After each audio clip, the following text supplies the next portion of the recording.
Maqaabba kan ilmaa kan hafuura qulqulluu waaqa tokko amiin. Maqaabba kan ilmaa kan hafuura qulqulluu waaqa tokko amiin. Maqaabba kan ilmaa kan hafuura qulqulluu waaqa tokko amiin. Barri inni darbe ni gaha.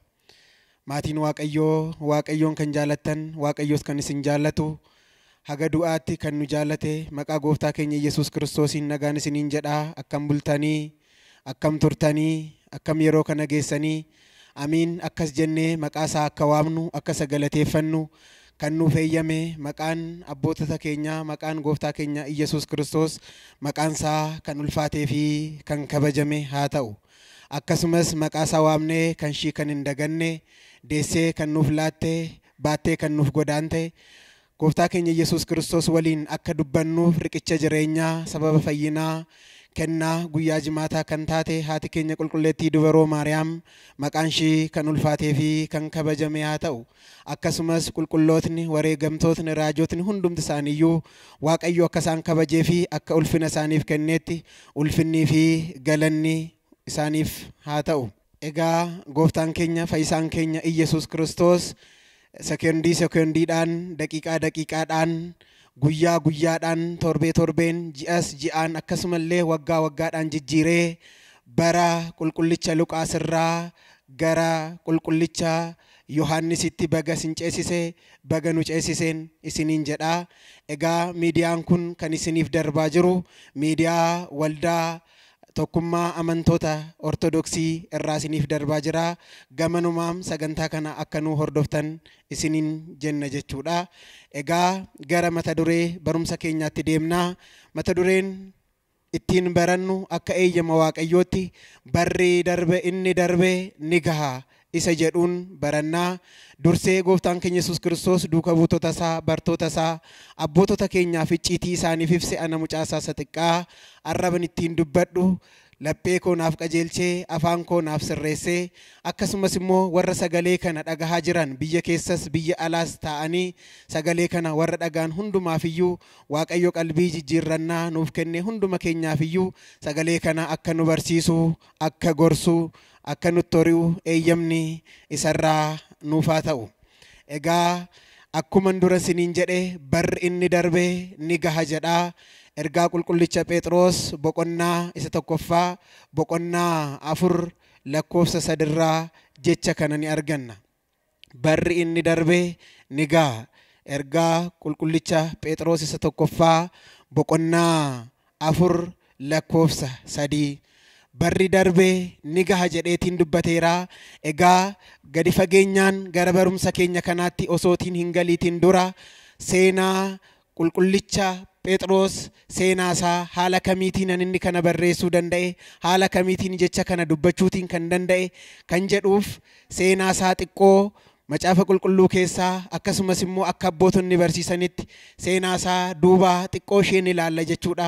Barumsa keenyaaf bu'uura akka nuuf ta'uuf barumsa keenyaaf qajeelcha akka nuuf ta'uuf seenaa isaa ni barannaa xiqqoo ishee ni dubbannaa jechuudha. Akka walii galaatti kanattis osoo hin galiitiin dura kaayyoo qaba. sagaleen waaqayyoo yeroo dubbatamu yeroo barsiifamu inni barreesses inni dubbates akkasumas immoo isaan kanarraas fudhatee inni barsiisus inni dubbatus kaayyoo itti barsiifamuuf qaba kaayyoo itti lallabamuuf qaba kanaaf iyyuu barri inni darbe ni gaha jedhamee dubbachuudhaaf kan nu kakaase anaanis akkasumas immoo duuka bu'aa kanas maaltu isa kakaase kaayyoon qulqullicha Phexros jalqaba irratti jecha kan akka dubbatuuf kan isa taasise maalidha jennee namoota baay'ee keessattis gaaffiin uumamuu danda'a waan ta'eef gaaffii kana gabaabumaan deebisuuf kaayyoon barumsa kanaa barri inni darbe ni gaha inni jedheef namoonni baay'een cubbuudhaan namoonni baay'een badiidhaan namoonni baay'een yakkaan baroota isaan dabarsan kana keessatti bara isa dabarsine kana keessatti bara isa jiraachaa turre kana keessatti bara haaraatti osoo hin dhufiin waa baay'ee hojjennee waan turreef walumaa galatti akka maal ta'uudha jechuudha namni kamiyyuu gaabbii akka galuufi gabaabinumaan jechuudha barri inni darbe ni gaha jedhamee kan dubbatamu barri sun haala gaariidhaan waan hin dabarreef barri sun haala qulqullina qabuun waan hin dabarreef waan ta'eef barri inni kanaa dabarsine kun nu gaha jedheetiin kan dubbate walumaa galatti namoonni cubbuudhaan jiraatan namoonni badiidhaan jiraatan namoonni yakkaan jiraatan yakka isaanii gidiraa isaanii dhiisanii gaabbii galanii waaqa isaanii wajjiniin akka jiraataniif kaayyoon barumsa kana kanaaf iyyuu hundumti keenya iyyuu warri sagalee kana jecha kana dhageenyaatiin jirru barri inni darbe kun barri inni dabarsine kun haala kanaatiin warri dabarsine hundumti isaa bara haaraa dhufu kanaaf barri kun nu gaha jenneetiin beekun nu barbaachisa kaayyoo keenyas waan ta'eef gaabbii galuunis nu barbaachisa waan ta'eef mata dureen barumsa kanaa kaayyoonsaa isa kana yeroo ta'u seenaan qulqullicha Phexros gabaabinumaan yeroo laallu immoo qulqullichi Phexros egaa gooftaan keenya Yesuus Kiristoos bartoota isaa duuka buutota isaa bifa garagaraatiin bakka garagaraatti yeroo garagaraatti isaan waameetiin ture jechuudha kanaaf iyyuu qulqullichi Phexros bakki inni jiraachaatiin ture bakki inni itti dhalates naannoo Galiilaa yookiin immoo galaana Galiilaa bukkee kan jirtu Beetesaayidaa bakka jedhamtu kanatti qulqullichi Phexros kan inni dhalate jechuudha garuu kan inni itti guddate immoo naannoo magaalaa Qifirnaahom bakka jedhamtu kanatti inni kan inni guddate jechuudha haa ta'uutii bakka kanatti qulqullichi Phexros maal gochaatiin ture hojiin inni ittiin bulaatiin ture waan inni hojjechaatiin ture qurxummii qabuudhaan obboleessa isaa isa xiqqaa duuka bu'aa keessaa Indiraasisa jedhamu obboleessa isaa isa xiqqaa waan ta'eef isa wajjiniin bakka qurxummii qabanii yeroo dargaggummaa isaatti gooftaan keenya Yesuus Kiristoos akkuma qurxummii kana kiyyeessitu akkuma qurxummii kana qabdu uummata koo namoota kiristaanaa gara mana kiristaanaatti deebista gara gaabbiitti naaf deebista jedheetiin gooftaan keenya Yesuus Kiristoos bakka inni qurxummii kiyyeessu bakka inni qurxummii qabuuti jireenya tajaajila bara baraatiif waamicha kana isaaf dhiyeesseera kanaaf iyyuu qulqullichi Phexrosis yeroo kana gaaffii isa gaafatame waamicha isaaf dhiyaate kana fudhachuudhaan gooftaasaa waaqasaa gooftaa keenya Yesuus Kiristoosin hordofee gooftaa keenya Yesuus Kiristoosin tajaajilasaa jalqabee jechuudha seenaasaa yeroo dubbannu egaa qulqullichi Phexros maqaa baay'ee maqaa garagaraatiin ni waamama haati isaa isaan waan jaalattu waan turteef baay'ee isa kabajji waan turteef baay'ee isa ofitti qabdi waan ta'eef haati isaa eenyu jetteetiin waamti qomooshii kan ta'e maqaa qomooshiitiin kan ishiin moggaafte Simoon jetteetiin moggaafte qomooshii qomoo warra eessaatii warra Simoon irraa waan ta'eef Simoon jetteetiin maqaa isaa kana moggaafteetiin turte haati isaa haati qulqullicha Phexros maqaan isaa afaan Armaayikiitiin Keefaa jedhama afaan Ibraayisxiitiin immoo Simoon jedhama haati isaa akkuma waamte jechuudha akkasumas immoo afaan Giriikiitiin immoo Phexros yookiin immoo Alat jedhameetiin waamama jechuudha seenaa isaa gabaabinumaan laaluuf jechaadhaan qulqullicha Phexros baruun waan nu barbaachiseef egaa gooftaan keenya Yesuus Kiristoosis maqaa kana Phexros yookiin immoo Alat yookiin dhagaadha jedhee kan inni waameef ati dhagaadha kan inni jedheef waamama kanaaf kabaja kanaatiif waamamuu isaatiif immoo deebii inni gooftaa keenya Yesuus Kiristoosiif deebii irraa ka'eetiin ati bu'uura dhagaadha bu'uura kee kanarratti immoo mana qulqullummaa koos nan ijaara eenyumtiyyuu si sochoosuu hin danda'u jedhee waan dubbateef waaqummaa gooftaa keenya Yesuus Kiristoos ragaa waan baheef icciitii mana kiristaana keenyaaf bu'uura kan ta'e icciitii mana kiristaana keenyaatiif jalqaba kan ta'e icciitii foonummaa isaaf gooftaan keenya Yesuus Kiristoos hafuuraan isaaf ibseetiin icciitii kana waan isaaf ibseef ati dhagaadha. Dhagaa kana irrattis immoo mana qulqullummaa koo nan ijaara jedhee waan dubbateef gooftaan keenya Yesuus Kiristoosis qulqullicha Phexrosin kabaja kanaatiif isa waame. Kanaafiyyuu dhagaa jechuun gooftaan keenya Yesuus Kiristoos maqaa isaatiin kan moggaa'e. Kanaafiyyuu bu'uura kee kanarrattan dhagaadhaati waan ta'eef kanarrattan bu'uura koo bu'uuressaa.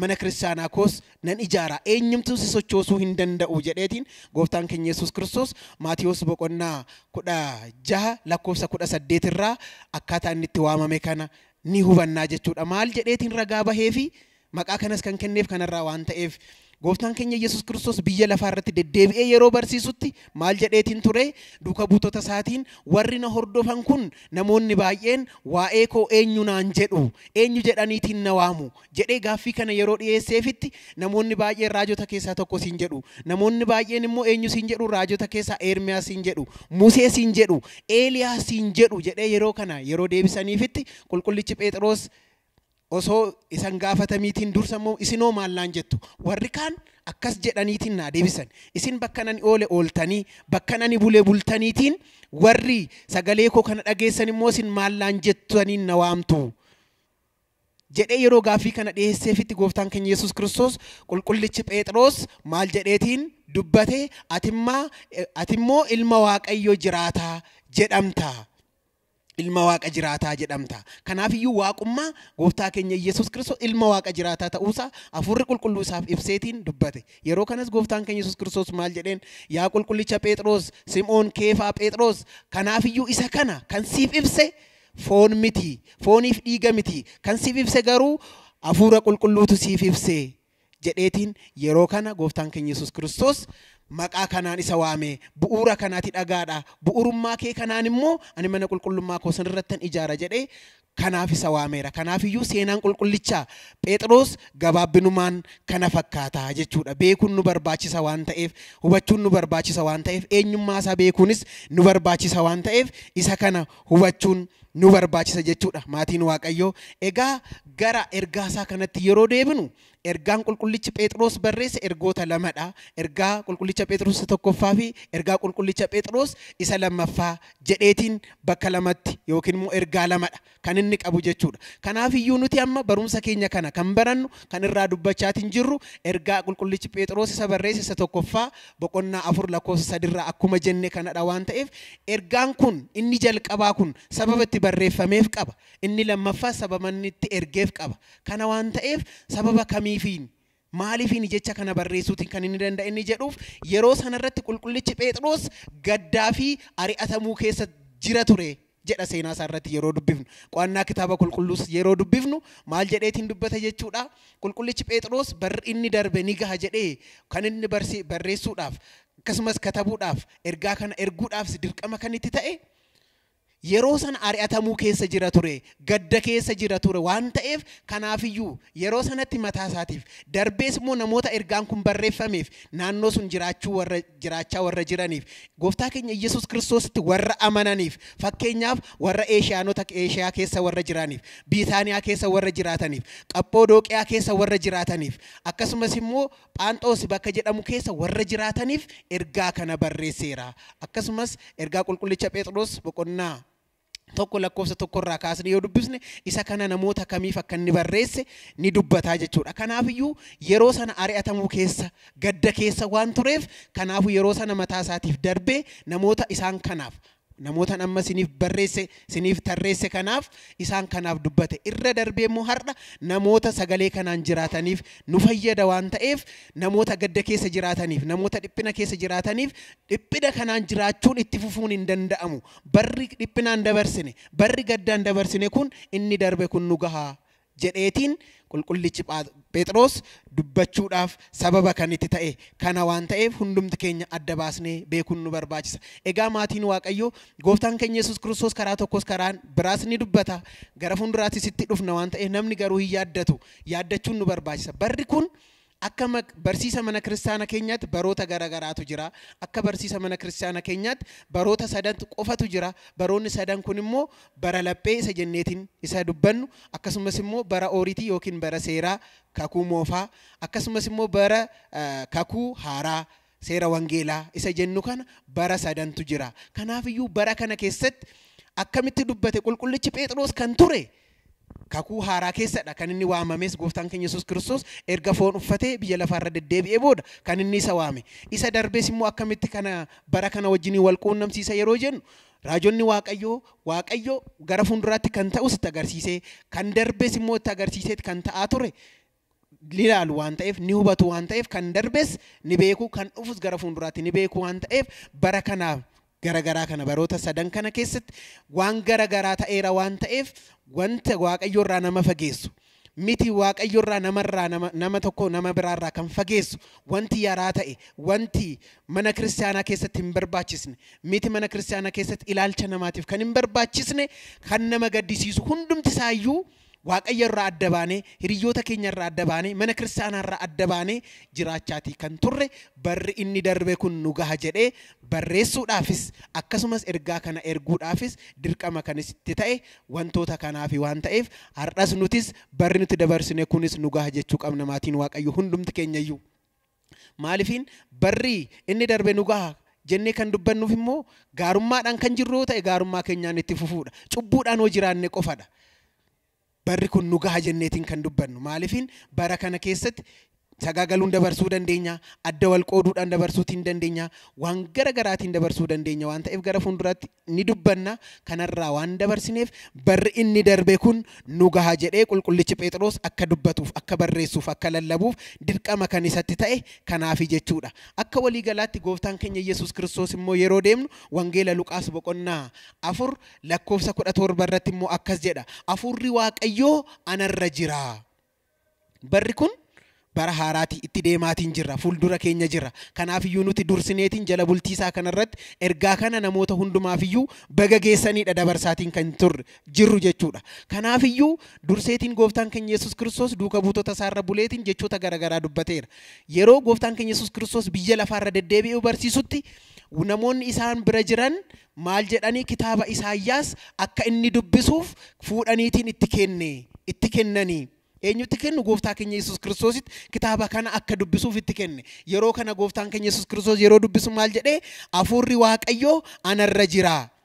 Hafuurri eenyuun irra jira? Hafuurri waaqayyoo anarra jira. Kanaafiyyuu warroota hiyyeessota ta'aniif sagalee waaqayyoo wangeela lallabuudhaaf na ergeera. Akkasumas immoo na muudeera. Warra hidhamaniif hiikumsa akkan kennuuf, warra ijaan hin arganeef immoo akka ijaan arganiif anaan na ergeera. Akkasumas immoo warra miidhamaniif isaaniif immoo maal kennuudhaaf bilisummaa akkan kennuudhaaf na ergeera.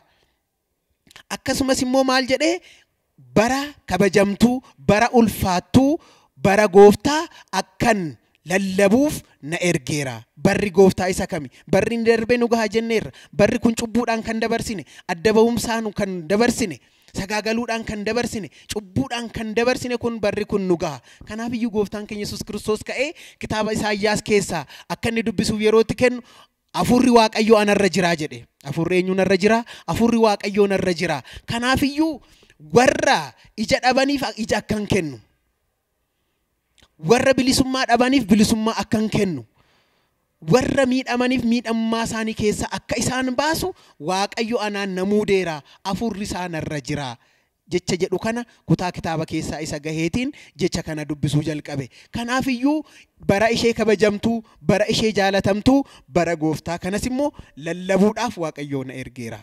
Kanaafiyyuu barri kun bara kamidha? Gooftaan keenya Yesuus Kiristoos barri dhufu kun bara ishee jaalatamtuu bara ishee kabajamtuu gooftaa keenya Yesuus Kiristoosin qulqullummaadhaan bara isa wajjiniin jiraannu waan ta'eef kanaafiyyuu mee hubanneetiin ilaallu maatiin waaqayyoo maal jedhe warra miidhamaniif maal anattan kennu bilisummaa akkan lallabuuf akkan kennuuf na ergeera. Dhuguma namoonni baay'een miidhamaniiru har'a. Lammiiwwan baay'een miidhamaniiru har'a. Miidhama kana gizeen jennu yeroo jennu immoo miidhamni kun miidhama foonummaa qofa osoo hin taane hafuurummaadhaanis namoonni miidhaman waan jiraniif hafuuraanis namoonni hiyyooman waan baay'ee isaanii waan jiraniif sagalee waaqayyoo dhagahuu dhabuudhaan warri hiyyooman baay'ee isaanii waan jiraniif isaan kanaaf akka lallabuuf sagalee waaqayyoo warri akka lallabamneef akka hin lallabamnes akka isaaniif hin lallabamnes warri dhorkaman baay'ee isaanii waan jiraniif kanaafiyyuu ani kanan dhufe isaan kanaaf warra hidhamaniif hiikumsa kennuufan dhufe. Sanyiin Addaam kan ta'e hundumti keenyayyuu maal taaneetiin turre, hidhamneetiin turre, bilisummaa keenya dhabneetiin turre, waggaa 5,500 bittaa seexanaa jalatti bitamaatiin turre. Kanaafiyyuu Waaqayyo hafuurri isaa anarradha warra miidhaman kanaaf maal kennu, hiikamuu kennuudhaafan, bilisummaa kennuufan. Hidhamneetiin turre, bilisummaa dhabneetiin turre, bilisummaa kana nuuf kennuudhaan gooftaan keenya Yesuus Kiristoos gara biyya lafaa irratti dhufe. Qulqullichi Phexros gara saba Galaatiyaa boqonnaa 5:1 irratti maal jedheetiin dubbata? Bilisummaan akka jiraannu Kiristoos bilisa nu baaseera. Kanaafiyyuu lammaffaa waanjoo garbummaatiin maal hin ta'ina, hin qabamina. Kanaafiyyuu inni al tokkicha dhufeetiin bilisa nu baaseera. Kanaafiyyuu kan hin dhufe maaliifiin warra hidhaman, warra bilisummaa dhaban bilisa nuuf kenneera. Kanaafiyyuu lammaffaa al tokko Kiristoos bilisa waan nu baaseef bilisummaa keessaniin jiraadha malee waanjoo garbummaatiin eenyumtiyyuu akka hin qabamne, akka hin jiraanne. Kiristoos al tokkicha bilisa nu baaseera. Amma deebineetiin waan nuti hojjechaatiin jirru garuu kan mataa keenyaatiin malee gooftaan keenya Yesuus Kiristoos lammaffaas dhufe bilisas kan nu baasu akka hin taane hundumti keenyayyuu beekuunis nu barbaachisa. Maaliifiin al tokkicha dhufee bilisa nu baaseera. Dhuunfaa keenyaan balleessaa mataa keenyaatiin hundumti keenyayyuu badii jala jirra, cubbuu jala jirra malee akka waliigalaatti sanyii Addaam hundumayyuu waanjoo garbummaa jala ture, bittaa seexanaa jala kan ture gooftaan keenya Yesuus Kiristoos bilisa nu baaseera jechuudha. Kan biraa namoota ija hin qabneef yeroo jennu ija foonii isuma kana osoo hin taane namoonni baay'een osoo arganiiti akka hin agarree, otoo ilaalaniiti akka hin ilaallee jedhee qulqullichi Maatiyoosis wangeela isaa keessatti dubbateera. Isin ni agartu garuu hin laaltanii, hin hubattanii. Inni dhageessu garuu hin yaaddattanii jedhee kan dubbate. Kanaafi namoonni baay'ee ija keenyaan kan arginu kun hundumti keenyayyuu isaan kanaaf argineet akka hin agarree, dhageenye akka hin dhageenye yookiin akka hin hubanne namoonni ta'an baay'een isaanii waan jiraniif kun ija foonummaatiin qabamneetiin jirra waan ta'eef isaan kana bilisa baasuufan dhufe. Waaqayyoos na muudeera jedheetiin gooftaan keenya Yesuus Kiristoos jecha kana nuu barreesseera yookiin immoo nutti himeera waan ta'eef isa kana adda baasuun beekuunis nu barbaachisa. Kanaafiyyuu bara ishee kabajamtuu, bara ishee ulfaattuu mootummaa Waaqayyoo yookiin immoo bara Waaqayyoo kana labsuudhaaf, barsiisuudhaafan dhufeera jedhee gooftaan keenya Yesuus Kiristoos waan dhufeef barri inni darbe kun nu gaha jedhee qulqullichi Phexros kan dubbateefis isa kanadha. Akkasumas immoo faaruu Daawit faaruu 33 yookiin immoo 34 lakkoofsa 11 hanga 14 irratti akkas jedha. Faaruu Daawit faaruu 33 yookiin 34 lakkoofsa 11 irraa hanga 14tti yeroo dubbisnu maal jedha? Yaa ijoollee koo koottaa Waaqayyoon sodaachuun isin barsiisa. Waaqayyoon sodaachuun nu barsiisa. Kanumarraa dhufa waan ta'eef bara kana bara gaariidhaan jiraachuun, bara gaariidhaan dabarsuun isuma kanarraa sodaa Waaqayyoo irraatiin dhufa waan ta'eef koottaa yaa ijoollee koo Waaqayyoon sodaachuun isin barsiisaa jedhe qulqullichi Daawit. Itti fufeetuma immoo maal jedhe? Namni jireenya barbaadu isin keessaa eenyudha?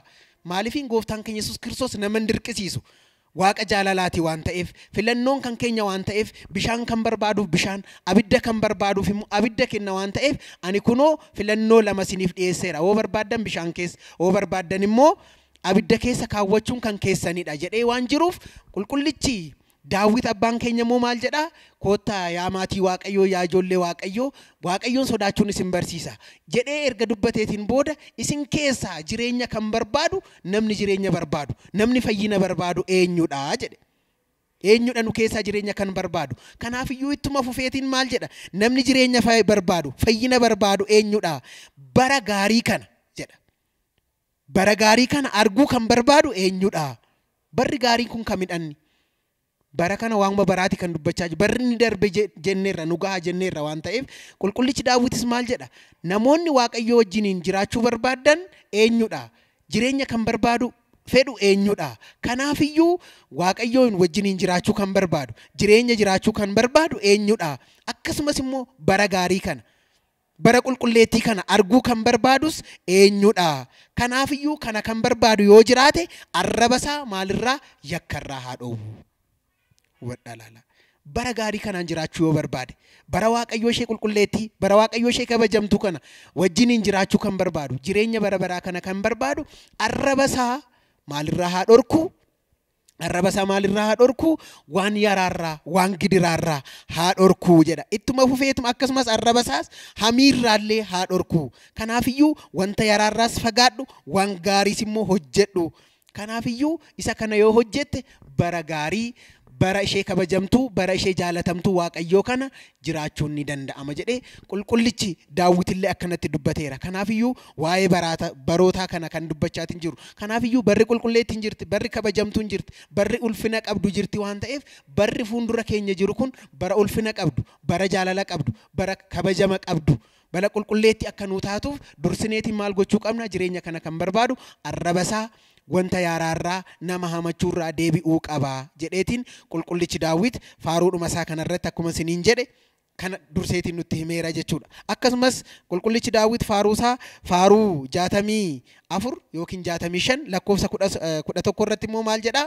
yaa gooftaa ati arjummaa keetiin akkasumas gaarummaa keetiin waggoota kana ni guuttaa lafti onaas coomaan ni guutamti gaarris lafni onaas ni quufti tulluunis ni gammaddi jedheetiin faaruu Daawit faaruu 64 yookiin 65 lakkoofsa 11 irratti kana jecha kana ni argannaa jechuudha maal jedha yaa gooftaa ati baroota kana arjummaa keetiin qindeessitaa yaa gooftaa bara kana ati gaarummaa keetiin jijjiirtaa kanaafiyyuu tulluuwwan kunis kanarraan kan ta'e bara baraan kan jijjiiru akkuma dura jenne yeroo yeroodhaan kan jijjiiru isa waan ta'eef barri kunis waqtii kanatti yeroo ilaallu waqtiin kun waqtii fuulbaanaati fuulbaana kanarratti immoo lafti kamiyyuu badhaadheet lafti kamiyyuu miidhagdeetiin argamti waan ta'eef tulluuwwan illee ni gammadu cooma ta'aniitiin guutaniitiin jiru lafti kamiyyuu gabbataa ta'eetiin akkasumas immoo miidhagaa ta'eetiin kanaafuu namallee miti laftillee akkanumatti kabajamti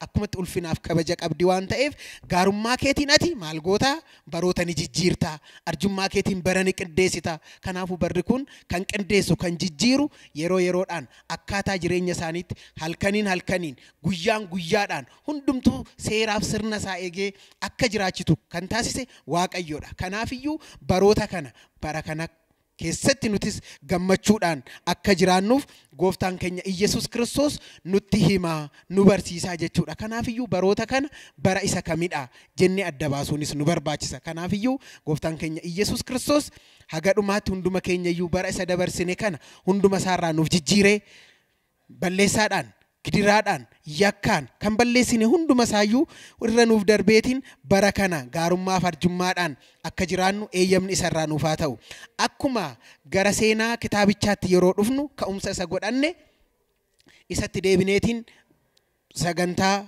keenya ni xumurraa yookiin sagantaa lallaba keenya gara goolabuutti ni deemnaa jechuudha lakkoofsa tokkorraa kaaneetiin yeroo dubbifnu gooftaan keenya Iyesuus Kiristoos fooniin rakkina akka fudhate hin beektanii wanti kun maalinni gooftaan keenya Iyesuus Kiristoos waa'ee barri inni darbe kun nu gahaati kan nuti dubbachaatiin jirru kanaafiyyuu gooftaan keenya Iyesuus Kiristoos lakkoofsa tokkorraa ergaa qulqullicha Phexros boqonnaa isa tokkoffaa boqonnaa 4 lakkoofsa tokkorraa kaafnee yoo dubbisnu maal jedha gooftaan keenya Iyesuus Kiristoos fooniin rakkinaa fi dhiphina akka hin fudhanne hin beektanii kanaafiyyuu isinis akka fedha fooniitti jiraachuu osoo hin taane akka fedha waaqayyootti jechaarra jiraadhaayi maaliifin gooftaan keenya Iyesuus Kiristoos rakkinaaf dhiphinaan dabarseera kanaafiyyuu kan inni rakkinaaf dhiphinaaf dabarse sun immoo eenyuuf jedheetiin sanyii addaamiif jedheetiin malee samiirra taa'ee jecha isaa tokkittiidhaan dubbateetiin sanyiin addaam hundumtuu bilisa baataniitu jechuu ni danda'a wanta inni raawwate kana hundumtiyyuu ijoolleen koo sagalee koo ni dhagahu ni raawwatus waan jedheef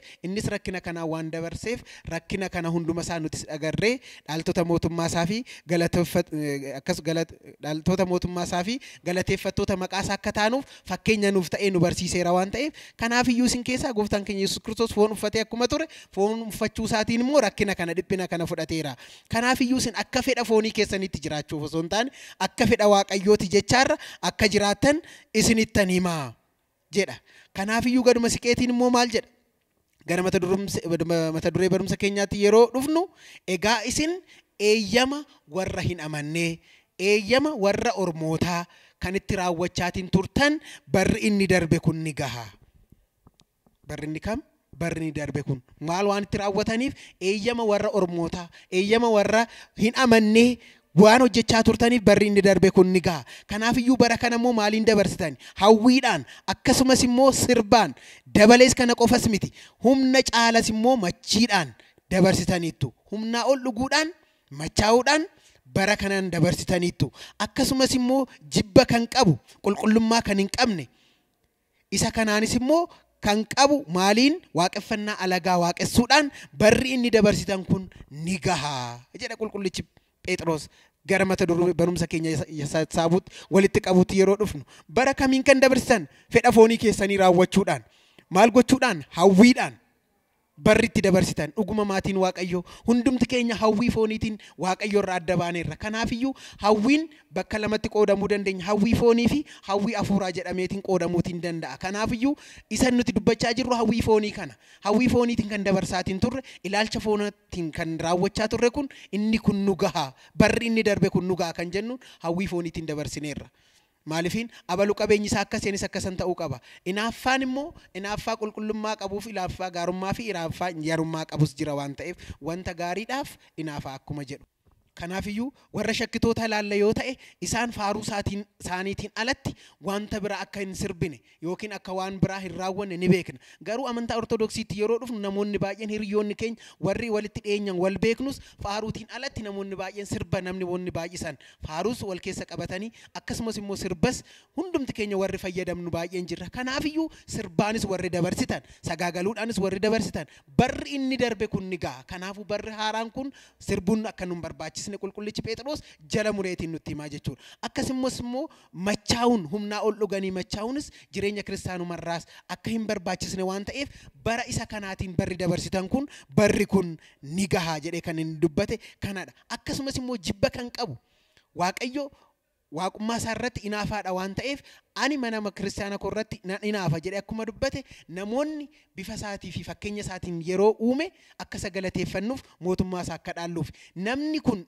garuu kana dhiiseetu kaayyoo uumama isaa wallaalee waaqeffannaa alagaatiif yeroo waaqeffatu gooftaan keenya Yesuus Kiristoos akka nutti gaddu beekne waaqeffannaa alagaadhaaf yeroon itti waaqessaa turtan yeroon itti sagadaafii turtan barri inni darbe kun ni gaha jedhee qulqullichi Phexros dubbachuu kan danda'es kanadha. Kanaafiyyuu bara isa darbe kanarratti ilaalcha qomoodhaan wal qooduudhaan ilaalcha amantaadhaan wal qooduudhaan bifa garagaraatiin gooftaa keenya Yesuus Kiristoosiin gaddisiisneerra. Kanaafiyyuu amantaa keenyaan tokko taaneet amantaa biraatiinis wal jaalanneet jireenya hawaasummaatiin walitti dhufeenya godhanneetiin amantaa biraas akka amantii isaaniitti kabajneet amantii keenyas kabachiifanneet baratti jiraannu kun ta'uu qaba barri kun jechuudha. Maaliifin namoonni baay'een amantaa ortodoksii irratti harka isaanii baay'ee diriirsanii manni kiristaana baay'een gubatteetiin jirti. Namoonni kiristaana baay'een wareegamaniitiin jiru. Kanaafiyyuu barri kiristaanonni itti wareegaman barri cubbuudhaan keessa darban namoonni baay'een amantoonni ormoonni warri ta'an amantoota kiristaana ortodoksii hordoftoota isaanii kan ta'an kan itti qalaatiin turan barri cubbuudhaan dabarsine kun barri kun nu gaha. Manni kiristaana qulqulleettiin itti gubamaa turte kun cubbuudhaan gidiraadhaan waan ta'eef lammaffaa akka hin gubanneef barri kun ni gaha. Barni darbe kun ni gaha jenneetiin akkasumas illee sanyiidhaan wal qooduun akka saba Oromootti Oromoon Oromoo biraarraa akkatti wal qoodu kun Oromoo Shawaati kun Oromoo Lixaati kun Oromoo Gujiiti kun Oromoo Booranaati jedhameetiin kan ilaalcha garagaraatiin wal qoodaa turre Oromoon kamiyyuu akka Oromummaa isaatti amantii isaatiin cimamee tokkummaadhaan ta'eetiin akka jiraatu akkasumas immoo saba Amaaraas kan ta'e hundumti isaayyuu kun hojjameeti kun kan Gondoreeti kun Walloyyeeti jedhameetiin ilaalcha baay'eetu ture waan ta'eef inni kun ilaalchi kun hafeetiin hundumtiyyuu amantii isaatiin wal kabaje barri akkasitti dabarsine kun nu ga'a kan jedhu isa kanaan namoonni baay'een mana kiristaana keessaa har'a yoo deemne inni Amaaraa bakka tokkotti walitti qabama inni Gondoree bakka tokkotti walitti qabama inni Walloyyee bakka tokkotti walitti qabama inni Tigree bakka tokkotti walitti qabama seenaa jeedaloo Yaareedillee yeroo kaasan kun immoo akkasidha jedhameetiin wanti wal tuffatamu baay'ee isaatu jira. Akkasumas saba Oromoo keessas waan akkasiitu jira. Sabni kun akkasumatti ta'e amantaan akka amantaatti sabnis akka sabaatti ta'eet barri kanaan dabarsine kun ilaalcha garagaraa ilaalcha kun Waaqayyo fuulduratti gaarummaa waan hin qabneef isa kana bara kana sirreessineet bara isa dhufu kanaaf haaluma kanaan qophoofne bara kana kanaan jiraachuun kan nu barbaachisa jedhee qulqullichi Phexros yaada bu'uuraa qalbiin kan itti jijjiirrachuu dandeenyu barri inni darbe nu gaha jedheetiin akka dubbatuusif dirqama kan itti ta'e bu'uura kamiyyuu waan ta'eef jecha kana nu barsiisee jechuudha. Gooftaan keenya Yesuus Kiristoos jecha baranne kana hunduma keenyayyuu laphee keenya keessa nuuf haa bushu.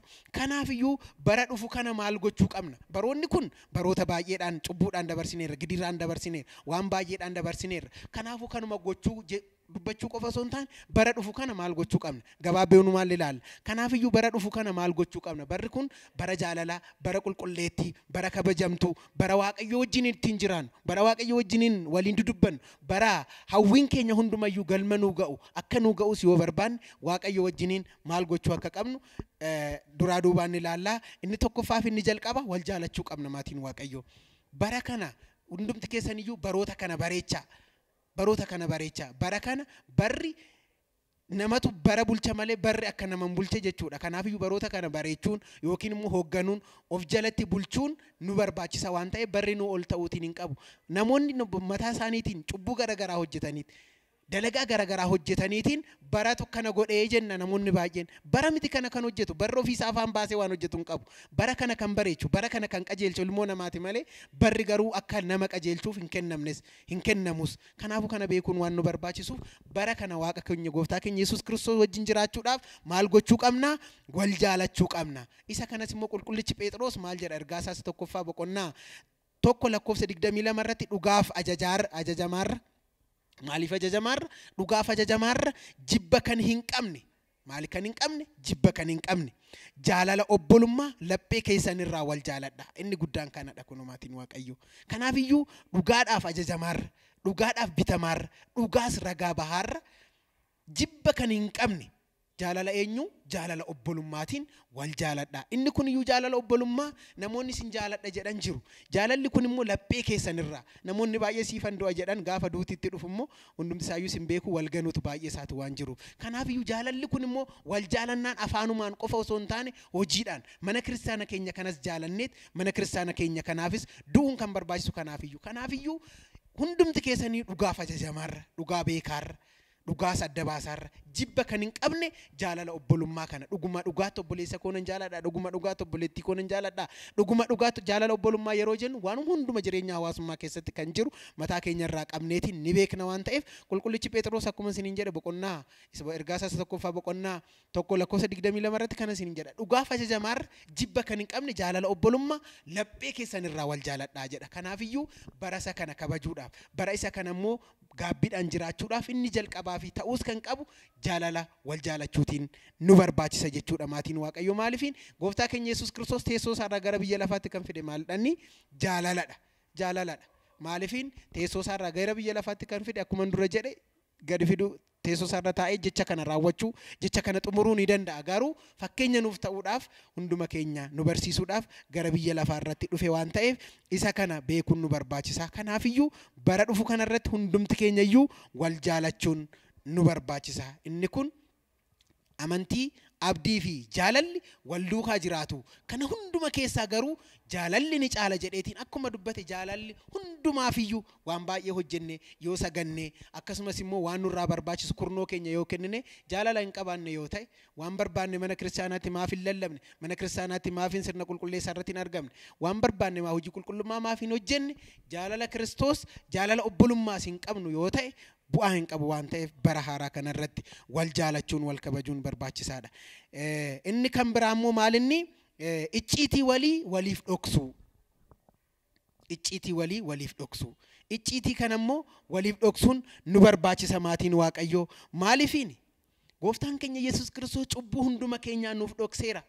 Addaam kan balleesse al tokko qofa balleesse. Isa kan hunduma isaayyuu Gooftaan keenya Yesuus Kiristoos ofii isaatii Addaam kan balleesse kana ofii isaatii yakka kana gaabbii galee waan barbaade kana raawwachuu sirreeffachuu kan qabu ture dhama'iyati dhamaate badiyati dalagde kanaaf ofii kootii biyya lafaa irratti gadi bu'een samii irraa bu'een sanyii keenya qulqulleetti durbee maaramii dhaladheen si fayyisa kan jedheen balleessa Addaam cubbuun Addaam hojjete kana isaaf haguugeetiin qullaa isa ta'e qullaa isaa kana isaaf uffiseetiin nuun immoo akka uffannu taasise. Ofii isaatii bifa isaa dhabeetiin akka bifa qabaanu nu taasise. isa jaallachuudhaaf bifa maal qaba jedhee qulqullichi Isaayyaas akka dubbate maalifiin inni bifa qabaachuudha bifa qaba garuu bifa isaa sun eenyuuf jedhee dhabeera anaaf isiniif sanyii Addaamiif jedhee dhabeera maal ta'eetiin reebameetiin dhiigaan fuulli isaa badeetiin isa jaallachuudhaaf damgibaatii hin qabu yookiin immoo miidhagina hin qabu kan jedhame dhiigaan waan makameef dhiigaan waan fuulli isaa babbadeef kanaafiyyuu kan jedheef kanaafiyyuu akkuma gooftaan keenya Yesuus Kiristoos balleessaa keenya yakkaa keenya gidiraa keenya hunduma isaayyuu nuuf uffise har'a hundumti keenya iyyuu osoo gaafatamne Waaqayyo fuulduratti duwwaa keenya dhaabban uffatatu nu haguugee jiraachuutu hin danda'a yerootu nu haguugeetiin jiraachuutu hin danda'a kanaafiyyuu hundumti keenya bara kanatti bara haaraa kanarratti waliin jiraachuudhaaf bara haaraa kana wajjin balaga kabajamtuu kanaaf gaabbiidhaan gallee jiraachuudhaaf isa koofarratti wal jaalachuu jenneerra isa lammaffaarratti immoo icciitii walii dhoksuudhaan nu barbaachisaa jechuudha. Isa kanas immoo qulqullichi Phexros ergaa isaa tokkoffaa boqonnaa 4 lakkoofsa 8 irratti jaalalli baay'een cubbuu baay'ee ni dhoksa. Jaalalli guddaan cubbuu baay'ee ni dhoksa. Kanaafiyyuu jaalalli kan qabu hiriyyaan cubbuu baay'ee walii dhoksuutiin danda'a. Warri amma dhugaatti wal jaalatan garaa isaanii keessa warri wal jaalatan obboloonni warra akkas wal godhan kun jaalala pheerraa warri wal jaalatan balleessaallee yoo yakkan yakkaa isaanii sun waliif haguugu waliif dhoksu waan ta'eef bara kanatti hundumti keenya iyyuu yakkaallee yoo hojjenne dalagaallee yoo hojjenne cubbuu sun walii dhoksuudhaan irra daddarba sun waliif dhoksuudhaan yakkaa sun walii dhoksuudhaan gara gaabbiitti akka deebinu akka wal deebisnu obboloota keenya taasisuun nu barbaachisaa jechuudha maatiin Waaqayyoo. Inni kan biraa dhiphina obbolummaa waliif dhiphachuu yookiin dhiphina namni kiristaana biraa dhiphatu kan mataa keenyaa taasifachuu bara kana sirreessuu bara kana jiraachuu yookiin bara kana immoo bulchuu ni dandeenya jechuudha. Inni kun maal jedhaa akkasumas ergaa qulqullicha Phexros barumsi keenya akkuma walii galatti achuma keessa jira jechuudha. Qulqullicha Phexros bu'uura kanaatiif hunduma waan ta'eef tokkoffaasaa boqonnaa 3 lakkoofsa 8 irratti yeroo dhumaatti hundumti keessan yaada tokko ta'a yeroo dhumaatti. Waaqayyo gooftaan keenya hunduma keenya iyyuu yaada tokko nu haa taasisu. Kanaaf yeroo dhumaati waan ta'eef inni guddaan hundumti keessan bara dhumaatti yaada tokko ta'a. Rakkinni nama biraa rakkina mataa keessanii isiniif haa ta'u. Ergaa qulqullicha Phexros tokkoffaa boqonnaa 3 lakkoofsa 8 irratti. Kanaaf iyyuu rakkina nama biraa kan beela'u yoo ta'e beelli nama biraa beela mataa kee godhiitii taasisi. Ari'atamuun nama biraa kiristaana biraa ari'atamuu mataa kee godhiitii taasifadhu fudhadhu. Kanaaf iyyuu beelli nama biraa beela mataa kee. Uffata dhabumsi nama biraa uffata dhabuu mataa kee haa ta'u.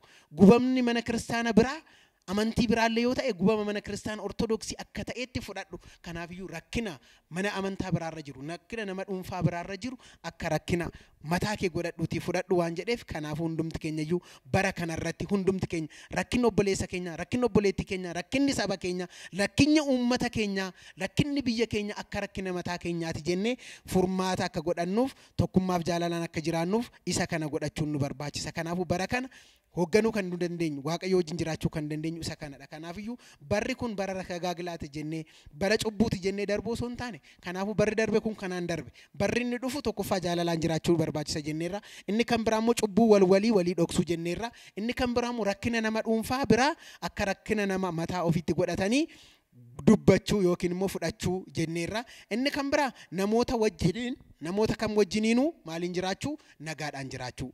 Qulqullichi Phexros dhiifama qulqullichi Phaawulos gara saba Roomee boqonnaa 12 lakkoofsa 18 irratti maal jedha bichaalaachuu jedha. Yoo isiniif danda'ame hundumti keessaniyyuu nama kam wajjinuu maaliin jiraadhaa nageenyaan jiraadhaa. Isiniif danda'ama yoo ta'e warra amantiidhaan isiniif fakkaanne wajjiniinis yoo ta'e maal wajjiniin jiraadhaa jaalalaan jiraadhaa nageenyaan jiraadhaa. Kanaafiyyuu warroota nun fakkaanne wajjiniinuu jaalalaan jiraachuun baroota isa dhufan dabarsine kanarraa barri inni dhufu kun namoota wajjiniin akka jiraannu tokkummaa akka godhannuun nu barsiiseera jechuudha. Inni dhumaa maal jechuudha gaabbii galuu. Mata dureen barumsa keenya kaayyoo isaas maal jenneetiin dubbanne namni cubbuudhaan jiraachaatiin ture barri inni darbe nu gahaa jenneerra. Namni cubbuudhaan jiraachaatiin ture sagaagalaan jiraachaatiin ture nama hamachuutiin jiraachaatiin ture barri inni darbe kun ni gahaa. Kanaafiyyuu gaabbii akka itti galluu fi jechi kun kan nuuf dubbatame waan jenneef inni dhumaa fi guduunfaan gaabbii galuudha. Namni kamuma barbaade hojjechuu danda'a. Cubbuu kam keessa iyyuu jiraachuu danda'a. Cubbuu isa mul'atu, cubbuu isa mul'anne, cubbuu isa qabamuu hin dandeenye, isa argamuu hin dandeenye hojjeta namni. Yaadaanis hojiidhaanis waan garagaraatiinis ni hojjeta waan ta'eef isa kana hundumaaf immoo kan guduunfu maali? Gaabbii yoo galleedha Waaqayyo wajjin jiraachuu dandeenya. Bara kanas immoo bulchuu hoogganuus kan dandeenyu. Kanaafuu akkas jedha, haa ta'uu malee wanta sirriitti jibbu tokko nan qaba. Wanta sirriitti jibbu tokko nan qaba. Mul'ata Yohaannis boqonnaa 2:4 irratti wanta sirriitti jibbu tokko nan qaba jedhe. Wanta sirriitti jibbu tokko nan qaba. Kanaafiyyuu nan qaba. Jaalala kee isa jalqabaa dhiifteetta. Egaa eessatti akka kufte yaadi, gaabbiis gali, hojii kee isa duraas hojjedhu. Hin ta'u yoo ta'e garuu sittan dhufa. Akkasumas immoo ifan sii kenne kana sirraan fudhadhaa jedha. Gooftaan keenya Yesuus Kiristoos ifa nuu kenne kan nurraan fudhanne eeyyamni sirraa nuuf haa ta'u. Kanaafiyyuu wanta sirratti jibbu tokko nan qaba. Maal nurratti jibba Waaqayyo? Adda ba'umsa kana nurratti jibba Waaqayyo. Jireenya kiristaanummaa ganamaa galgala mana kiristaanaa deemnu sun har'a dhiisneerra. Kanaafuu hojii keessa jalqabaa dhiifteetta jedha sagalee kana irratti. Mul'ata Yohaannis boqonnaa 2:4 irratti hojii keessa jalqabaa dhiifteetta. Eessatti akka kufte ati garuu of gaafadhu. Ofuma keetii eessa akka jirtu, dura maal hojjechaa turte, dura maal raawwachaa akka turte. Hojii gaarummaa kee sun wanta sirratti jibbu tokko nan qaba. Kanaafiyyuu wanta dura hojjechaa turte sun hojjechaa hin jirtu. Wanta dura raawwachaa turte sun raawwachaatiin hin jirtu. Wanta sirratti jibbu tokko nan qaba. Kanaafiyyuu dursee otoo ani sitti himin eessatti akka kufte of gaafadhu. Ciminni koo maal jetteetiin dura ofii keetii of beekta. Waan hojjechaa turte, hojii hawaasummaa maal hojjechaa akka turte, hojii mana kiristaanaa maal hojjechaa akka turte, tajaajila hafuuraa keessatti bakka akka qabdu ni beekta. Har'a garuu eessatti akka kufte hin beektu. Kanaafiyyuu eessatti akka kufte of gaafadhu. Wanta sirratti jibbu tokko kan qaba. Hunduma keenya irratti har'a nuti jalqaba yeroo mana kiristaanaatti dhufnu miseensa taanuu fi har'arra kan jiru jireenya kiristaanummaa keenyaa tokko miti. Kanaafiyyuu bakka isa kufte sun of yaaddadhu.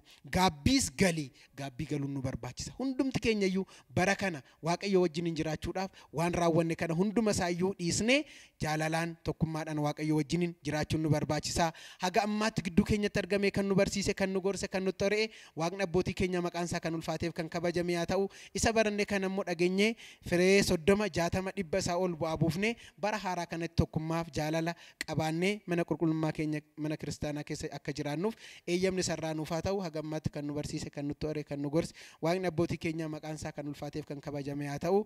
Iji nagaa walloo argu barri kun bara gaarii, bara jaalalaa, bara gaabbii, bara tokkummaa nuuf haa ta'u. Galanni Waaqayyoof haa ta'u.